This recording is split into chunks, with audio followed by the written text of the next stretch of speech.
By the say MPP for Makasi any training MPP ni training ban. Enti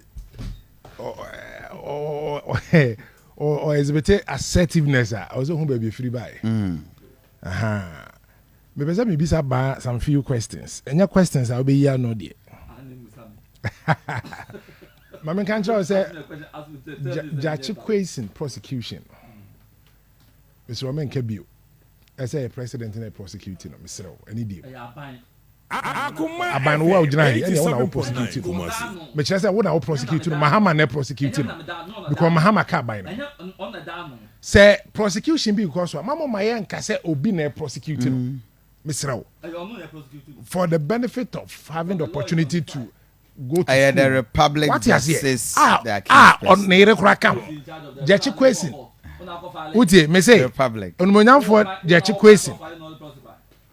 Nere Kra eka prosecution. Ne men nyina eka prosecution.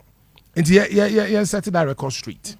Me ba cho ba say that we to me say COVID-19 enye susu so Ghanaian economy so. Because I was say Gyakye Quayson because of COVID into a slow the process. A bemano a denounce or whatever it is called. The paper no. But yeah, say MPP they will say COVID-19 enya negative effects on the economy. Uti enti we tie for obi a wonyin tum say COVID-19 enya sunsuanso me nka say Ghana economy and na de o pese o kire say COVID-19 no enya sunsuanso Gyakye Quayson process so abrochi na wo ye enya sunsuanso abrochi economy so but Ghana economy enya ni process economy obi person the economy me say bisa obi o say say abodam ni kofa form ese o pese contest be president of Ghana. Opasa o catch say ye tiefo ne Ghana fo nyina say I was your man quite perhaps by January 6 2025 no I sound. What are you talking about? What I'm talking about is that we say as at the time so obi kofa form and our election crowd when you MP yet. So the laws cannot apply. The law says don't even register him. Don't even register him. No, no. In fact, so your scenario doesn't even come in at all. It doesn't come in at all. The registration to be a voter in Ghana was an error. You are right because you can be a voter and be a code and be a dual citizen. Well, yes. Well, and I make a madman. Madman there, if you come and register, no. No, Electoral Commission what say a registration center. Or what machines or the detective who is sound and who is not. Until the agent or challenge be of sign. No, so be a what tie about to about my challenge. And doesn't what about just on more them. If you have the capacity to bring about them, you call it. And there is a probability, propensity. As I obey to me, I win it.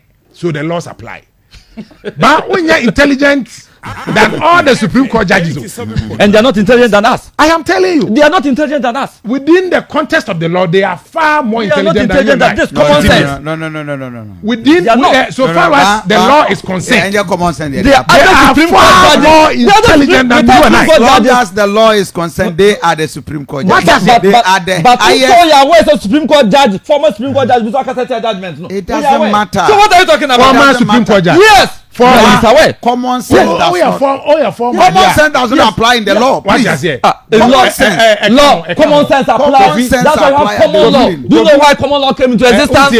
We are talking about my judgment here. Common law can common law as judges. That is the equity. Yes, and common sense can the point is that you don't say Supreme Court are not learned than us. Will be a doctor cry, you are not learned. That is why you call them minimum background.